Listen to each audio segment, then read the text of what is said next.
The dust wasn't just in the air, it was a character in its own right, clinging to everything and everyone in Harmony Gulch, Texas.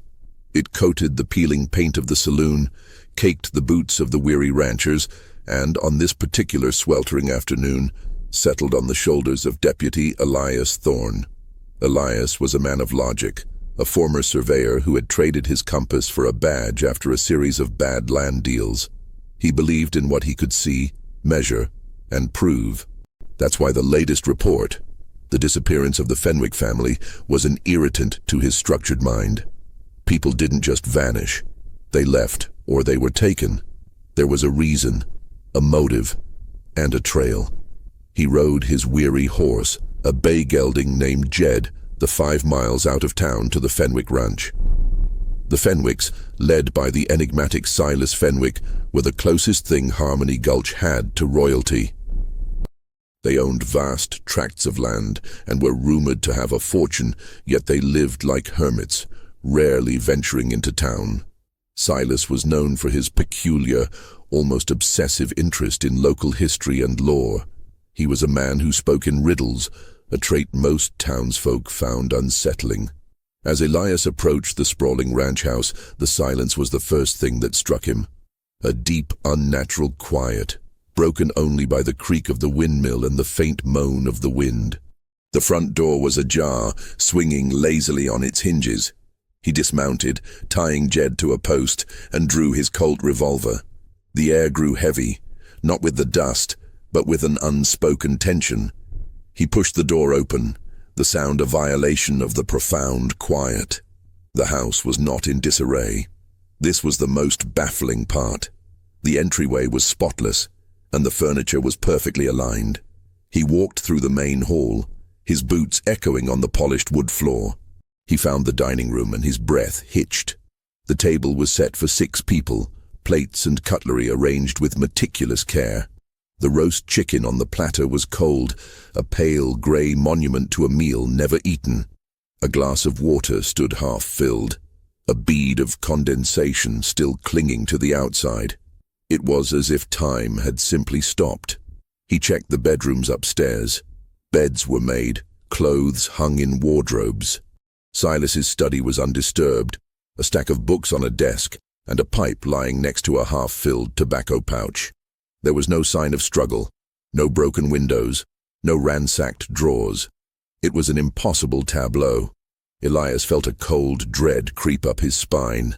This wasn't a crime scene he was used to. It was something far more unnerving.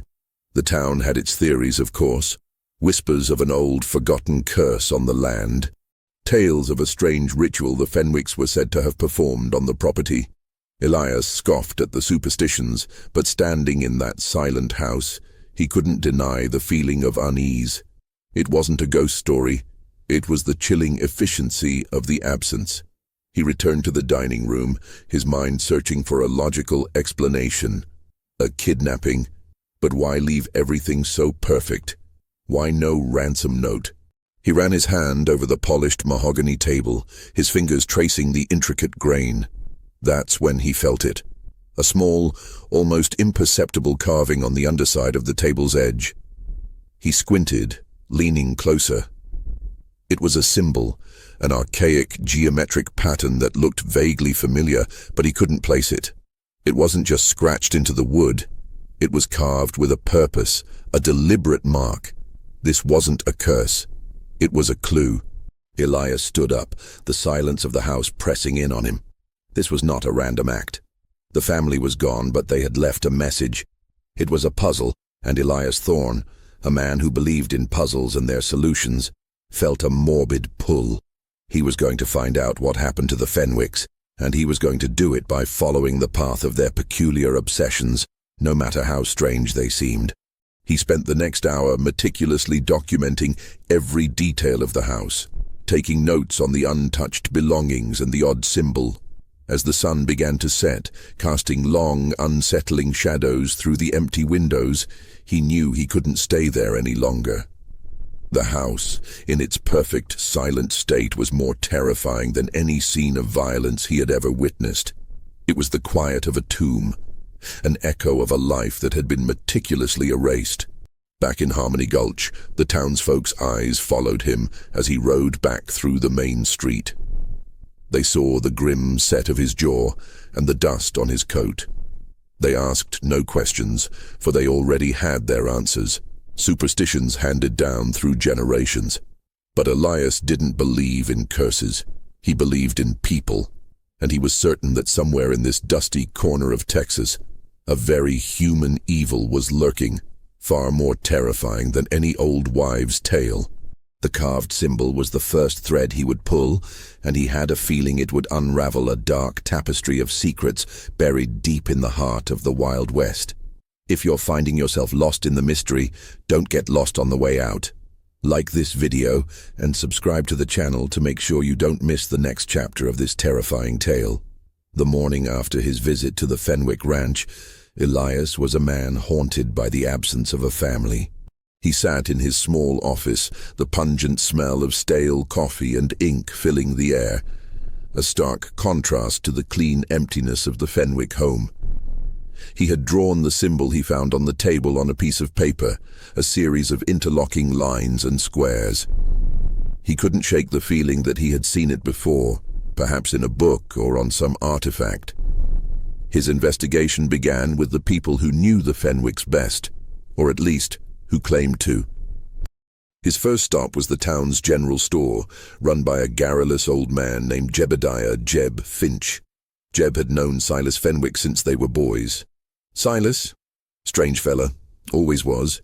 Kept to himself mostly. Didn't care for company. Said folks were too simple for the great truth he was seeking. Elias leaned on the counter, a bag of dried beans and a jar of pickles between them. What great truth, Jeb? Jeb lowered his voice conspiratorially. Old stories. Tales from before Texas was even Texas. He had this obsession with a lost settlement, a hidden place said to be filled with some kind of knowledge. He called it the Haven. Jeb chuckled, a dry, rattling sound. Said it held the key to everything. The future, the past, all of it. This sounded like a tall tale, the kind of fanciful nonsense that Elias had no time for. He was looking for a real-world motive, a human reason for a family to disappear. Did he ever say what this knowledge was? Nope, just that it was something a powerful group of men wanted. Said he was close to finding it and they were close to finding him. Jeb looked over his shoulder, as if expecting someone to be listening. He was a paranoid man, Elias. Always was. Started getting real bad the last few months, bought extra supplies, even had a secret cellar built. Said they were coming for him. The mention of a secret cellar sent a ripple of interest through Elias. He had been through the entire house, and he hadn't seen a hint of one. He thanked Jeb and moved on, the puzzle pieces clicking into place. Silas Fenwick wasn't just a recluse. He was a man living in terror. But what was he so afraid of? And was it a real threat or a delusion? His next lead came from the local lawyer, Mr. Abernathy. The Fenwicks had a legal representative in town, a man who handled their land deeds and a few other affairs. Abernathy was a nervous man, wringing his hands as Elias questioned him in his stuffy, book-lined office. The Fenwicks, a peculiar family. Mr. Fenwick in particular. He was convinced he was being watched. He'd come to my office demanding I draw up papers for a new will, then tear them up the next day. It was quite a taxing business. Elias cut to the chase. Did he ever mention a specific group of people he feared? Abernathy shifted uncomfortably. He spoke of a syndicate, a powerful, old organization that had been hunting for something for generations. He believed they were an offshoot of something much older, from back in the old country. Said they operated in the shadows, controlling everything from land to law. It was all a bit far-fetched. Did he ever give you anything to hold for him? Any documents, journals? The lawyer hesitated. He did. A ledger. He said it was the truth he had uncovered, the final piece of his research. He made me swear on a Bible that I would never open it and only hand it over to his son, Thomas, if anything happened to him. I have it in the safe. Abernathy went to a large iron safe in the corner of the room, his hands shaking slightly as he spun the dial. He pulled out a worn, leather-bound ledger. Elias took it. his heart pounding with a mixture of excitement and trepidation. This was the first concrete piece of the puzzle, a tangible link to the Fenwick's disappearance. As he opened the ledger, he found it was not filled with maps or land deeds, but with what looked like a personal journal. The first page was dated, and the handwriting, though frantic, was clear. It spoke of a desperate race against time. October 22nd, 1880. It's him. He's here. I've seen the mark, the symbol. The syndicate is on our trail. They know I have the ledger. I cannot let them have this truth. Not after all I've sacrificed. I will use the old method, the ritual. They will believe it's a curse. They will look for a ghost, but they will be hunting for something far more human, something I hope will outwit them. We must vanish, disappear into the legend we have created. My family, they don't understand the danger, but they trust me. I pray their faith is not misplaced. Elias's blood ran cold. The journal didn't speak of a ghost or a curse. It spoke of a deliberate, planned disappearance. The ritual wasn't a mystical event, but a ruse. The family hadn't vanished. They had gone into hiding. But the journal was just the beginning. The pages that followed were a maddening tangle of dates, names, and what looked like a code. The same symbol he found on the table was drawn multiple times in the margins. He knew he was on the right track, but the track was far more dangerous than he had anticipated. He was no longer investigating a missing family. He was a pawn in a larger, deadlier game. Elias thanked Abernathy, his mind racing. He had to decipher the code. He had to figure out what the truth was. And most importantly, he had to figure out who he was, the man Silas feared above all others.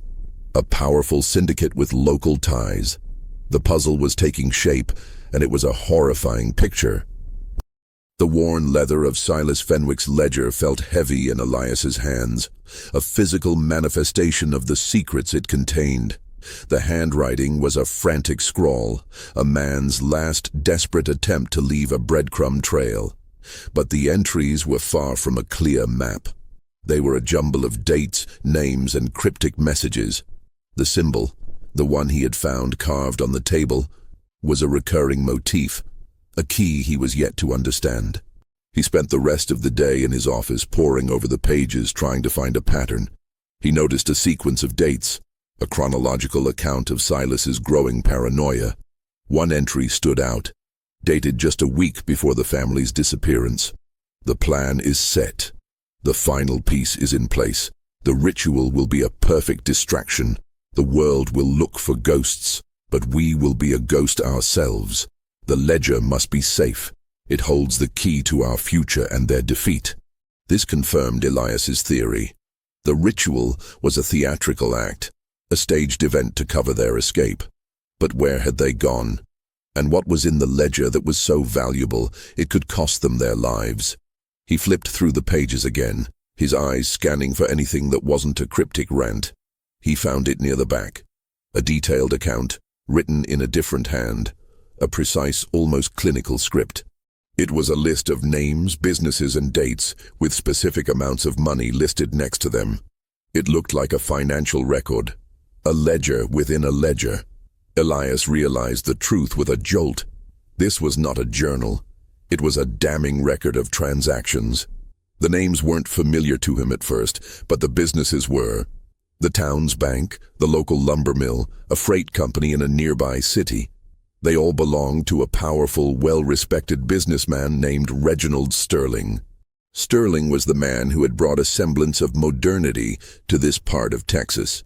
A man revered for his wealth and influence. The numbers next to the names indicated large sums of money being funneled into these businesses, then seemingly disappearing. The dates stretched back years, but the most recent entries were from just a few weeks ago. This was the truth Silas Fenwick was talking about. A web of financial corruption, money laundering, and illicit dealings. The syndicate wasn't some shadowy international conspiracy. It was right here, in Harmony Gulch, operating under the guise of legitimate business. Reginald Sterling was the head of it.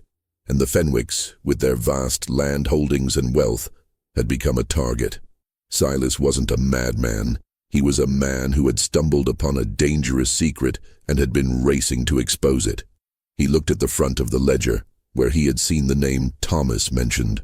Silas had intended for his son to have this information, to carry on the fight. This wasn't a random act of terror. It was a desperate, well-planned escape from a very real threat. Elias knew what he had to do. He had to find Thomas Fenwick. He headed to the town's bank, a solid brick building with a heavy oak door. Inside, he found the teller, a young man named Samuel, looking nervous. "Where's Mr. Sterling?" Elias asked.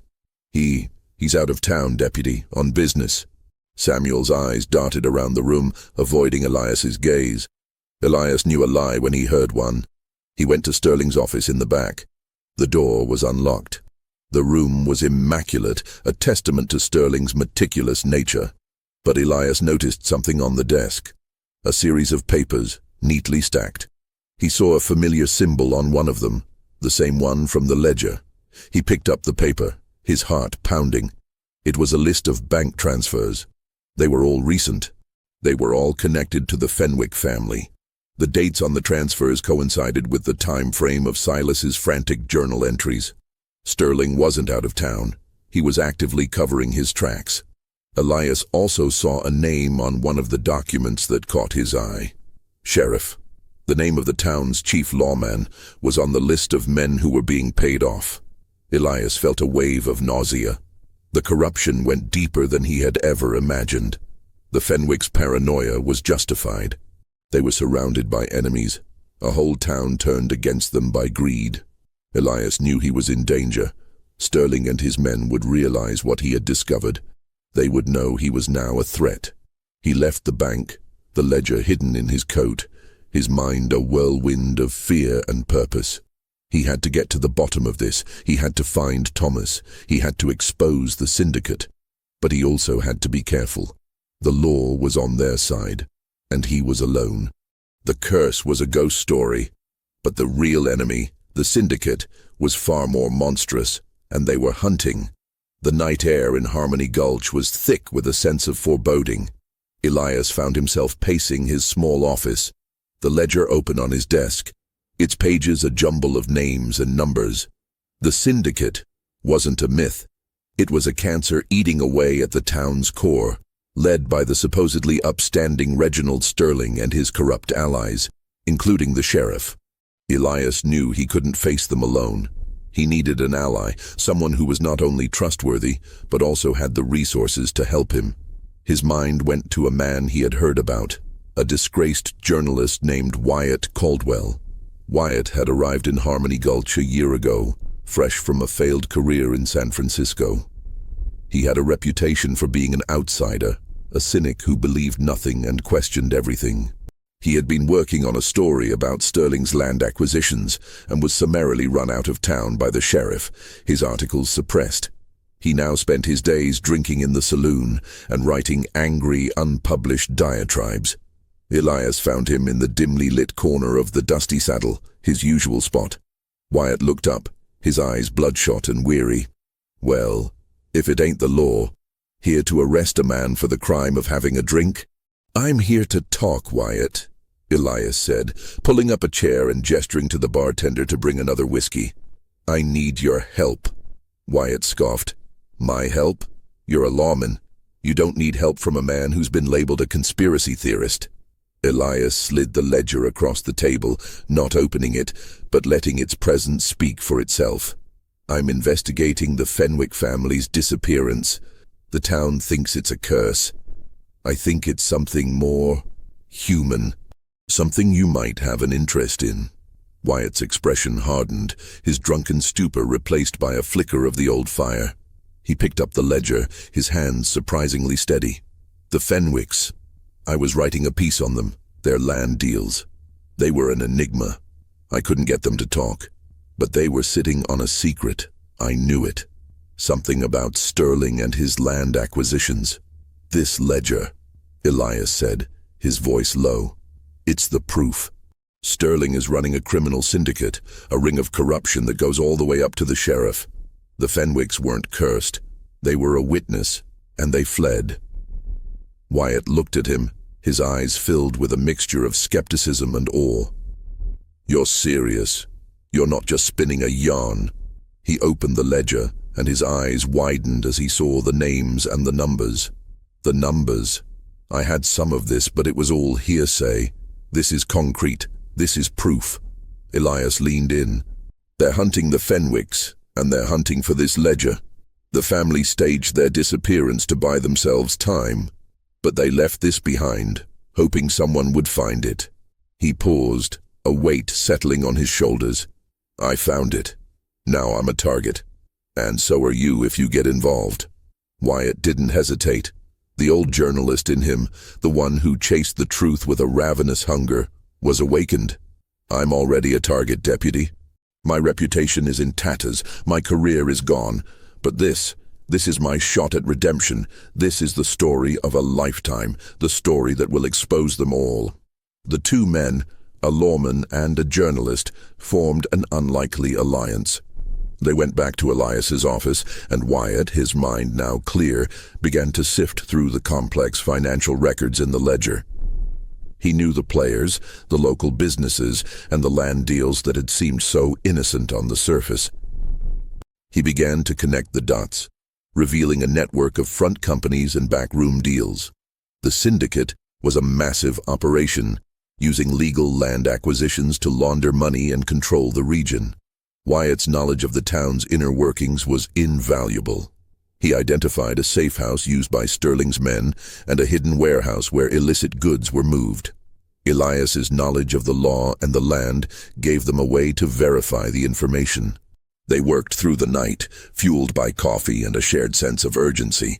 The mystery wasn't a ghost story, it was a grand conspiracy, a plot so devious and widespread that it was a wonder no one had seen it before. But as they worked, a new, more chilling realization dawned on them. The last entry in the ledger was a coded message, and Wyatt was able to decipher it. It was a note from Silas to his son, Thomas. It revealed that Silas had a plan for a final escape. He had buried a second ledger, a more detailed one, and had left clues for Thomas to find it. The location was a hidden path known only to Silas and his son. The final destination was a secret hideout, a place they had planned for years as a last resort. The ritual was a lie, but the disappearance was real, and the family was now in grave danger. They were not just a witness, they were a living testament to Sterling's crimes. Elias and Wyatt knew they were in a race against time. Sterling would eventually realize the ledger was missing, and when he did, he would unleash his full fury. The chase was on, and the stakes were higher than ever. They had to find the Fenwicks before the syndicate did. The curse was a tale for the gullible. The real terror was a truth that could get you killed. The town of Harmony Gulch, once a simple, dusty outpost, now felt like a predator's hunting ground. Elias and Wyatt had spent the entire night in the deputy's office, dissecting the ledger and building a case against Reginald Sterling and his shadowy syndicate. The scope of their operation was staggering. It wasn't just land deals and illicit funds. They were involved in every aspect of the town's economy, from the saloon to the freight company. Sterling wasn't a businessman, he was a kingpin, and the town was his chessboard. "He's been playing this game for years," Wyatt said, his fingers tracing a line of names on the ledger. Silas wasn't just paranoid, he was a damn good detective. He saw what no one else could, or what no one else dared to. Elias looked at the list of names, a grim line on his face. "The sheriff. I still can't believe it." "Believe it, Elias. Greed is a powerful motive," Wyatt replied. "The sheriff's been a useful puppet, keeping the peace and making sure no one asks too many questions. He's the first line of defense, and the last." The Wild West ritual was revealed to be a carefully orchestrated piece of theater. Silas had used the town's superstitions against them, creating a spectacle that would send everyone looking for supernatural explanations while he and his family made their escape. The strange symbol they discovered was a marker used by Sterling's syndicate, an old emblem of a powerful crime family that had come to America in the 1800s. Silas had seen the symbol on a recent shipment of goods and knew his time was running out. They had to act fast. Wyatt, with his journalistic instincts, had a plan. He would use his old contacts in the city to send a telegraph to a newspaper he trusted, laying out the framework of the story and asking for help. Elias, meanwhile, would track down the Fenwicks, using the coded clues in the journal. They split the work, but a cold sense of dread hung between them. They were no longer just investigators. They were targets. As Elias left the office, the early morning sun casting long shadows, he felt a familiar weight. It was the weight of suspicion. The townspeople, who had once seen him as their protector, now eyed him with a mixture of curiosity and distrust. He was a new player in a game they were either a part of or were too afraid to confront. He knew he was being watched. His first stop was the freight company. The ledger showed multiple payments to the company from Sterling's accounts, with notes about special deliveries. Elias had a hunch what those special deliveries were. He found the yard foreman, a gruff, imposing man with a suspicious look in his eyes. Elias asked about the Fenwick family. The foreman was evasive, claiming they were not his business. But Elias noticed something on his coat, a small silver pin in the shape of the syndicate's symbol. The foreman saw him looking at the pin, and his hand moved to his pistol. The jig was up. Elias drew his own weapon, the glint of the Colt a warning. "Don't do it. You're in over your head. I have the ledger. I know everything." The foreman, his eyes wide with a mix of fear and fury, didn't back down. He lunged, a desperate, clumsy move. Elias dodged, grabbing the man and disarming him. The foreman, defeated, slumped against a stack of crates. "He's not going to let you get away with this, deputy," he said, his voice a low growl. "He's got eyes everywhere. He knows you have the book. The Fenwicks are as good as dead." Elias felt a cold knot of dread tighten in his stomach. The syndicate wasn't just a powerful organization. It was a living, breathing entity with tentacles reaching into every corner of the town. The curse was a perfect smokescreen, a story that fit the local narrative and allowed the real monsters to operate in the open, hidden in plain sight. He left the foreman tied up, a clear message to Sterling that the game had changed. He knew he was now hunted. He rode back to his office, his mind racing. Wyatt was his only ally, but what if he was already compromised? What if this was a trap? He saw a figure on a horse, a man in a black coat, watching him from a distance. Elias spurred his horse, feeling the cold air against his face, a sense of urgency burning in his chest. He had the truth, but the truth was a very dangerous thing to have in the Wild West. The real terror wasn't a curse, it was the realization that human evil could be so organized, so cunning and so pervasive that it could make a family vanish without a trace. The chase had begun. The moment Elias confirmed the syndicate's presence in Harmony Gulch and its far-reaching influence, he knew his life, and the Fenwicks, were on the line. He returned to his office, his heart pounding in his chest. Wyatt was waiting for him, a bottle of whiskey and a map of the region spread out on the desk. He had managed to send his message to the newspaper in the city, but it was a long shot. They were on their own. "It's worse than we thought," Elias said, his voice low and strained. He described his encounter at the freight company and the foreman's chilling words. "They know I have the ledger. They're coming for it." Wyatt nodded grimly, pouring him a drink. "Of course they are. This isn't just about money, Elias. This is about power. The ledger is the key to their entire operation. They can't let it get out, and they can't let the Fenwicks live because they're a living testament to what Silas exposed." They began to work on the coded messages in the journal. Silas's entries were a tangled web of personal memories, dates of family events, and what seemed to be random phrases. But Wyatt, with his sharp, analytical mind, saw a pattern. The ritual wasn't just a distraction. It was a clue. It was a fabricated story, but the details in it were meant to be a guide for Thomas, who had been taught the family's secret language since he was a boy. The journal mentioned a meeting under the crooked pine, a place where the family often had picnics. It was also the location of an old, abandoned mine. The ghostly procession was not a line of spirits, but a reference to the family's old trail rides, the paths they used to follow on their horses. The curse was a red herring, a way to make the disappearance look like a local legend, when in fact it was a sophisticated escape plan. Elias and Wyatt realized that the Fenwicks were not just hiding, they were moving. Silas had planned a multi-stage escape, using his family's deep knowledge of the land to stay one step ahead of the syndicate. The final entry in the journal, a cryptic message to Thomas, was the most important. It was a riddle, a set of instructions to find a second, more detailed ledger that would contain the final destination. The truth is, where the river meets the past, and the silence of the stones holds the key. Elias knew this area. It was an old, abandoned Native American burial ground, a place most locals avoided. The stones were a series of ancient rock formations. The river was a dried-up creek bed. Silas had hidden the second ledger in plain sight, in a place no one would dare to look. They knew they had to get there before Sterling's men, but they also knew that Sterling was probably a few steps ahead of them. The sheriff was a part of the conspiracy, and he would have the law on his side. Elias was now a rogue deputy, and Wyatt was a discredited journalist. They were two men against a well-oiled machine of corruption.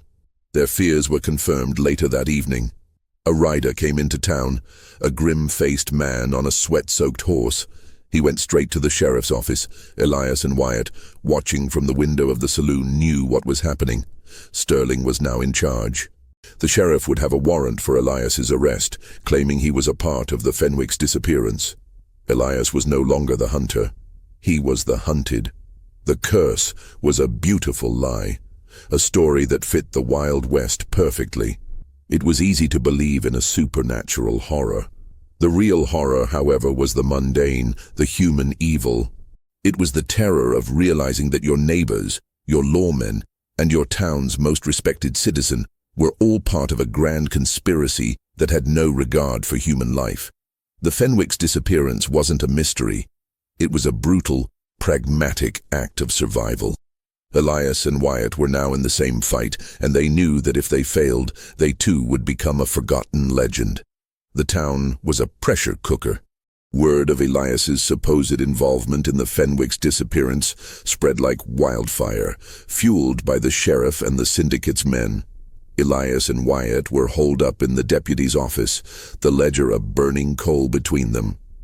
The sheriff had put out a warrant for Elias's arrest, charging him with obstruction of justice and aiding a fugitive. The town, believing in the sheriff and the tales of the Fenwick curse, now saw Elias as a part of the mystery, a suspicious figure. "He's playing a smart game," Wyatt said, staring out the window at the growing crowd outside. "He's turning the town against us. He knows we can't just walk out of here." "We have to," Elias replied, his hand resting on the hilt of his revolver. "The longer we wait, the more time they have to find the Fenwicks and that second ledger." He looked at the map, tracing the route to the abandoned burial ground. It was a long ride, a journey through rough terrain. They would be exposed. They decided to leave under the cover of darkness. They knew every escape route, every back alley, every shadow. As the moon rose, a sliver of silver in the inky sky, they slipped out the back of the office, mounted their horses, and rode out of town. The silence of the night was broken only by the pounding of hooves and the rustle of the wind. They were on the run, two men against a town, a syndicate, and a corrupt law. The ride was a brutal test of endurance. They rode for hours, the moon their only guide. They took detours, avoiding main roads and towns, and stayed to the shadows. But they weren't alone. They saw the glow of lanterns in the distance, a group of riders pursuing them. Sterling and his men were a relentless force, a testament to the syndicate's resources and their desperation to get the ledger back. Wyatt, a man more used to a pen than a pistol, was a nervous wreck, but he held his own. "He's not just a businessman, is he?" he said, his voice a low whisper. "He's a predator, a man who won't stop until he has what he wants." "He's terrified of that ledger," Elias replied, his eyes scanning the darkness. "It's the only thing that can expose him." The curse was a perfect story for the public, but for Sterling, it's a living lie that has to be extinguished. They reached the outskirts of the burial ground just as dawn began to break, a pale orange glow on the horizon. The landscape was desolate, a field of ancient, wind-scoured stones and skeletal trees.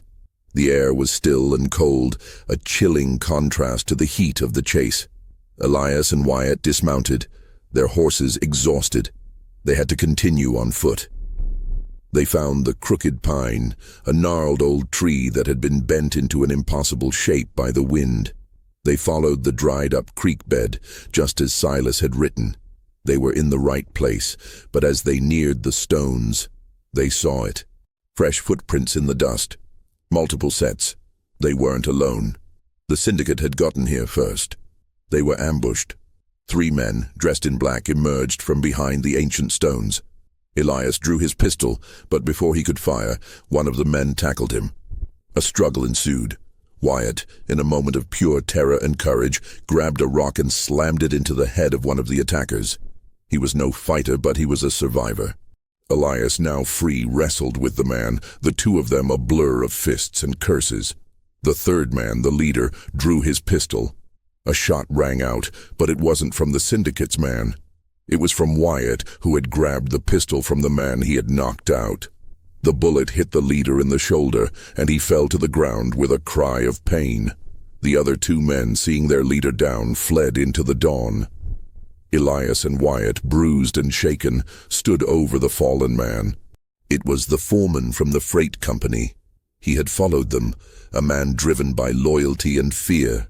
Elias held the ledger tightly in his hands. They had survived the ambush, but they knew this was just the beginning. The curse was a whisper on the wind, a story for the history books. The real curse, they now understood, was a very human one. The curse of greed, of ambition, and of the things men will do to protect their secrets. The Fenwick's ritual was a masterful lie, but the terror was all too real. The mystery is far from over. We're at a pivotal point in the story, and the only way to see what happens next is to subscribe to the channel. If you're enjoying this, don't forget to like and share it with your friends. The confrontation at the burial ground, while brief, left Elias and Wyatt rattled. The taste of dust and adrenaline was still thick in their throats. They had the upper hand for now, but the defeated foreman was a ticking clock. He was a small piece of a much larger machine, a cog in Sterling's syndicate, and once he was found, Sterling would know their location and their intent. They had to move. There was no time to lose. They quickly bound the wounded foreman, a man who now looked more pathetic than menacing, and left him with a canteen of water. They weren't criminals. They were men in a desperate fight for their lives, and leaving him would buy them precious time. With a new sense of urgency, they began their search for the hidden ledger, guided by Silas's cryptic clues. The journal had mentioned the silence of the stones, a phrase that had seemed poetic, until Elias, with his surveyor's eye for detail, saw it. It was a reference to a specific formation, a cluster of rocks that looked like a quiet, watchful group. They were nestled at the edge of the old burial ground, a place most locals avoided, shrouded in an air of foreboding. Elias noticed something odd about the arrangement. One stone was slightly out of place, its color and texture subtly different from the others, as if it didn't belong. He and Wyatt worked together, their hands raw from the effort to move the heavy stone. The air was still and heavy with the scent of dried sage and old dust. Beneath it, a small sealed cavity was revealed. It was a perfect, man-made hiding spot. Inside, wrapped in oilcloth, was a second ledger. This one was larger, heavier, and bound in a much more expensive embossed leather. This was the one Silas was so desperate to protect. This was the truth. They opened it, their hearts pounding with a mixture of hope and fear. This wasn't a journal. It was a precise, meticulously detailed record of the syndicate's operation. It was a financial and logistical masterclass in criminal enterprise. It contained names, dates, amounts of money, and most importantly, the exact locations of their front companies and hideouts. It was a roadmap to Sterling's entire criminal empire, stretching far beyond the dusty borders of Harmony Gulch. The truth wasn't a mystical secret. It was a dossier of corruption that would bring an empire crashing down. Elias saw names of prominent businessmen from nearby cities, powerful railroad magnates, and even a state senator. The syndicate was not a local affair. It was a vast, sprawling network of greed. But the ledger also contained the final, most crucial clue: the location of the Fenwick safe house. The last pages of the book were not filled with numbers, but with a series of drawings and notes, a map of sorts. It wasn't a standard map. It was a series of landmarks and compass points, a final test for Thomas to ensure only he could find them. The final escape was a secret passage in an old, abandoned silver mine, a place no one would ever think to look. The mine was located deep in the hills, miles from the burial ground, a grueling journey that would test their limits. They knew they couldn't waste a minute. The foreman, once free, would tell Sterling everything. They mounted their weary horses and set out, their new knowledge a heavy burden. The journey was a brutal test of endurance. The sun beat down on them, the landscape a monotonous blur of desert scrub and rock. Their bodies ached, and their minds were a whirl of exhaustion and purpose. The curse was now a distant memory, a foolish tale told by townsfolk. The true terror was the knowledge that they were now in a game of life and death, and the stakes were higher than they had ever been. They pushed on, driven by a shared sense of purpose. They were no longer a deputy and a journalist. They were two men on a mission to bring a powerful criminal to justice and to save a family. As they reached the base of the hills, the sun was setting, casting long, purple shadows. They found the mine, an innocuous-looking hole in the side of a hill, its entrance boarded up. They dismounted, their hearts pounding. This was it, the final act of the drama. They knew there was a high chance Sterling's men were already inside. The curse was a lie, but the danger was real. The terror was not in what they could not see, but in what they were about to face. They had come to the end of their journey, but the true nightmare was just beginning. The air inside the abandoned mine was cold and stale, a stark contrast to the sweltering heat of the Texas desert. Elias and Wyatt ventured into the darkness, their lanterns casting long, dancing shadows on the rough-hewn walls. The passage was narrow at first, but it soon opened up into a cavernous chamber. The silence was absolute, a perfect, unnatural quiet that felt heavier than any noise. They moved carefully, their boots crunching on the loose rock, their senses on high alert. They knew this was the end of the line. Silas had planned this perfectly, a fortified shelter in a place no one would ever think to look. But as they rounded a bend, they saw a flickering light in the distance. They froze, their hearts pounding in their chests. They were not alone. The syndicate was here. They moved forward, their footsteps now a silent shuffle.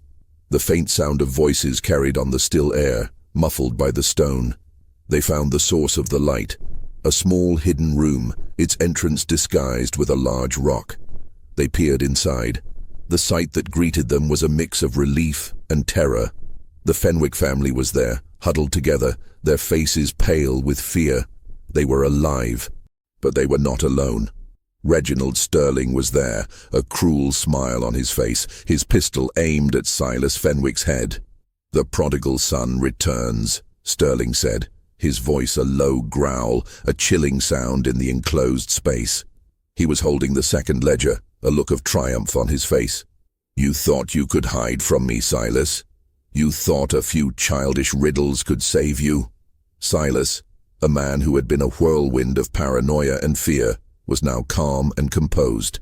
"You found us, Reginald, but you didn't find the truth, not all of it." Sterling's smile faltered, replaced by a flicker of genuine confusion. "What do you mean?" "The ledger you have is a copy," Silas said, his eyes filled with a defiant fire.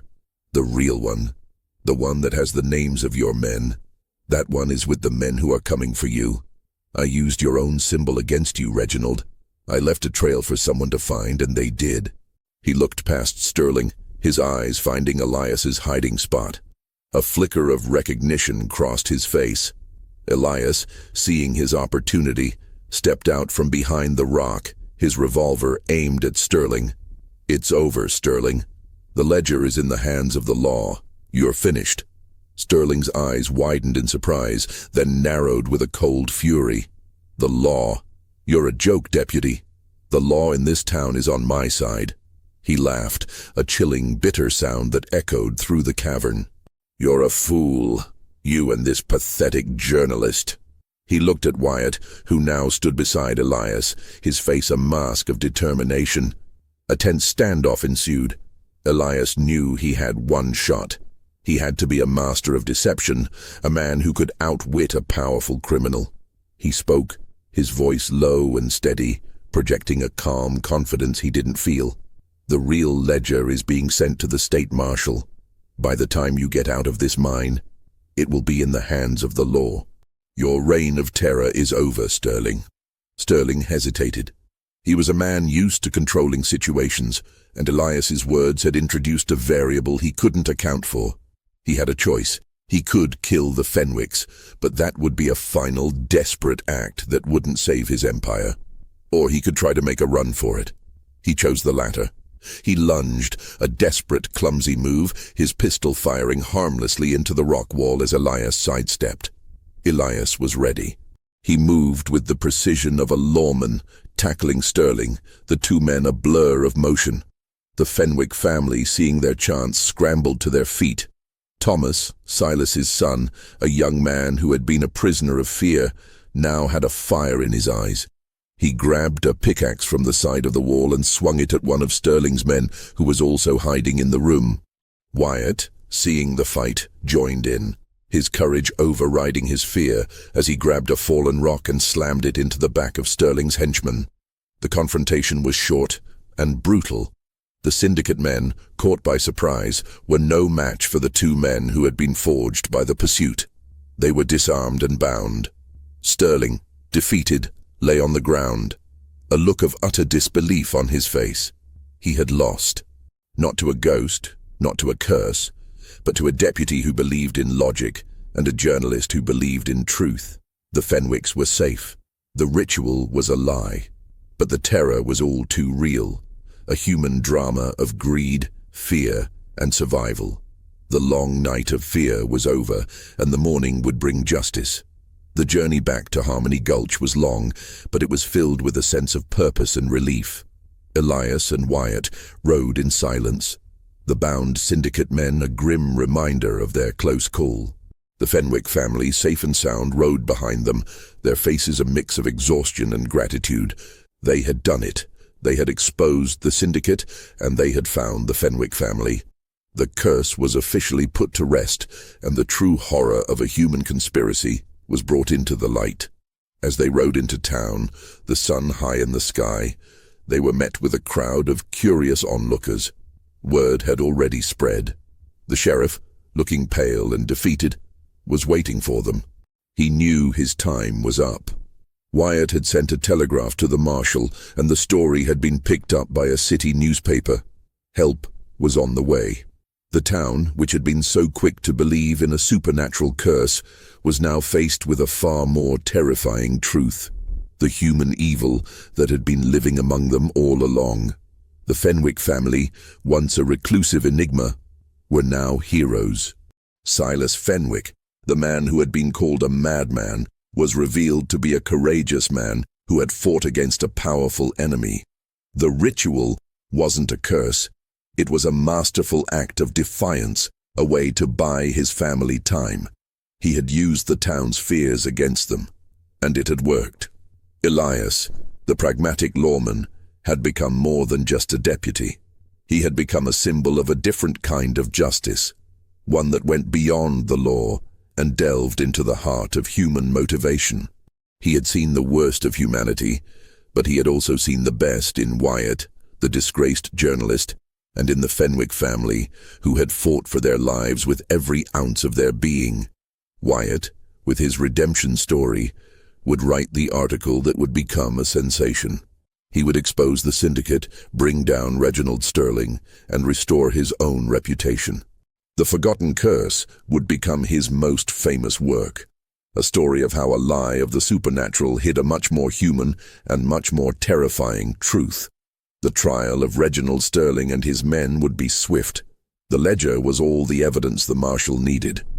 The sheriff, who had been a puppet of the syndicate, was stripped of his badge and would face a long prison sentence. Harmony Gulch would be changed forever, a town that had learned a hard lesson about trust and about the darkness that can lurk beneath a respectable exterior. Elias, his job done, handed in his badge. He had seen too much. He was a man who believed in logic and order, but he had seen how easily that order could be corrupted. He decided to leave the town behind, to find a place where he could rebuild his life. A place where the curse was just a story and the truth was not so terrifying. The last image of the story is of Elias riding out of town, a man changed by the events of the past few weeks. He was no longer just a lawman. He was a survivor. The forgotten curse of the Fenwick family would become a legend in the Wild West. A tale of a family that vanished and a lawman who uncovered the chilling truth behind it. The town would tell the story for generations, but they would always remember the moral. The real monsters are not ghosts or spirits, but the men who walk among us. The terror wasn't in the mystery, it was in the reveal. And Elias Thorne, the man of logic, had seen the face of that terror and he would never forget it.